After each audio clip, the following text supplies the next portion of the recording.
Shabbat Shalom, nous sommes Parashat Vayeshev, la paracha qui précède Hanouka. De coutume, nous faisons appel à tous ceux qui nous écoutent, à tous nos amis, de clairer les bougies de Hanouka et d'éclairer leur symbole qui est la Torah, qui est Ner Mitzvah Torah Or. Si la Mitzvah, c'est seulement un ner, la Torah, c'est un projecteur. À vous de l'allumer, de nous soutenir, de nous aider, d'aider les Avrechim, d'éclairer leur maison, et vous verrez une très grande lumière chez vous, de grandes Yeshuot. La fête de Hanouka, elle symbolise énormément de Yeshuot au clair et au prat, et que chez vous, Be'ezrat Hashem, vous voyez que des Smahot, Amen et Amen.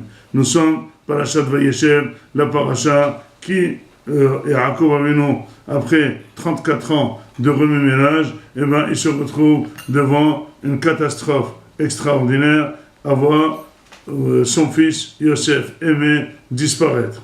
Tout ça dit Hazar, comment cette histoire est venue très subitement. Peut-être que l'histoire de Yosef devrait arriver à n'importe quelle étape, mais là, comment ça se fait qu'elle est arrivée à ce moment-là? Disent Hakamim, parce que c'est vrai que Yaakov Avinu, il ne voulait plus bouger, il voulait tout de même s'installer. Bikesh Yaakov Lashev et le Shalva, Kafatz Alav Ugzosh Yosef.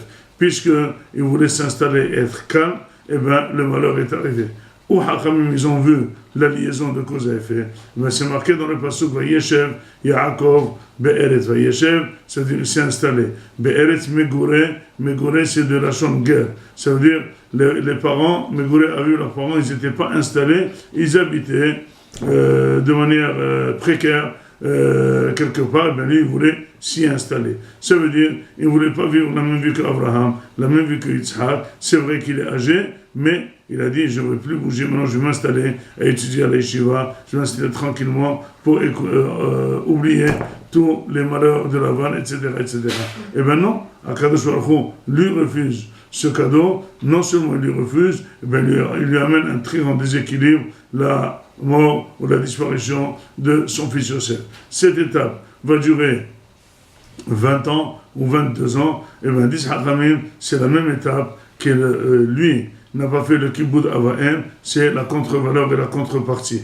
Yaakov Avinu a stressé son père en volant la bracha, et donc son frère il était obligé de l'envoyer chez Lavan. Donc il a perdu cette mitzvah de kibbutz avaim pendant 22 ans. Akadosh Baruch Hu a dit, tu vas être payé, et vraiment bien payé. Si tu as fait la avera en shekel, tu vas être payé en euros. Là maintenant c'est la catastrophe. Les mêmes années, tu vas subir. C'est comment un enfant peut faire mal à son père. C'est vrai que quand on est enfant, on ne sait pas comment nos parents perçoivent notre comportement. Mais quand on reçoit ce comportement par rapport à nos enfants, c'est là qu'on commence à comprendre nos parents. Quand dit le pasuk, shalom al Israël. Cela veut dire que quand tu as des enfants, c'est là que tu comprends tes parents. Parce que tant que tu es enfant, tu ne peux pas imaginer quel mal tu peux faire à tes enfants. Voilà, il a subi, il a compris. Mais est-ce que vous pensez que Yaakov a bien pris les choses? Non.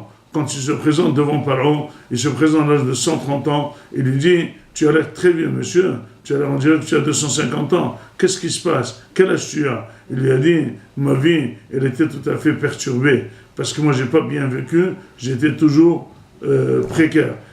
Dit à Kadosh Baruch Hu, puisque tu n'as pas bien supporté les malheurs qu'Akadosh Baruch Hu t'a donné, on va te raccourcir ta vie. Chaque mot que tu as dit, y compris la question suscitée par toi chez Paro, 33 mots, on lui a enlevé 33 ans de sa vie. Ça veut dire que Yaakov Avinu, non seulement il a souffert, mais en plus on lui a raccourci sa vie parce qu'il s'est plaint de cette souffrance. Tout ça pour nous dire, apprenez, ne jamais se plaindre, être content de ce que Akadosh Baruch Hu donne, parce que finalement, regardez quelqu'un qui pleure pendant 20 ans et qui est accueilli par son fils qui est roi. Comment ça peut énerver Vashamaï? Comment ça peut énerver Akadosh Baruch Hu? Il dit, moi je te prépare la Malchut, comment tu vas descendre dans des grosses Mercedes au nord, en Égypte, et tu vas être accueilli par ton fils qui est roi, que tes enfants vont être ministres. Moi je te prépare la Géoula, et toi tu pleures. C'est ça exactement la bataille.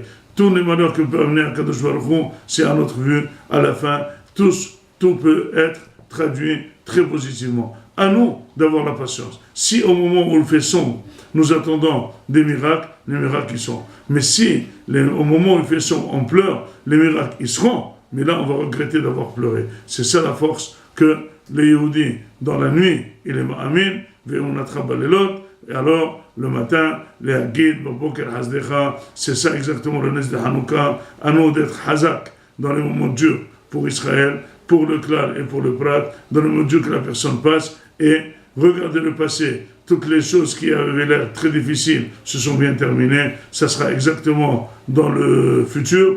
À nous d'être patients au moment dur. Cette émouna, c'est elle qui amène le miracle. C'est la émouna d'Am Israël qui nous amène tous les Yeshuot. Shabbat Shalom.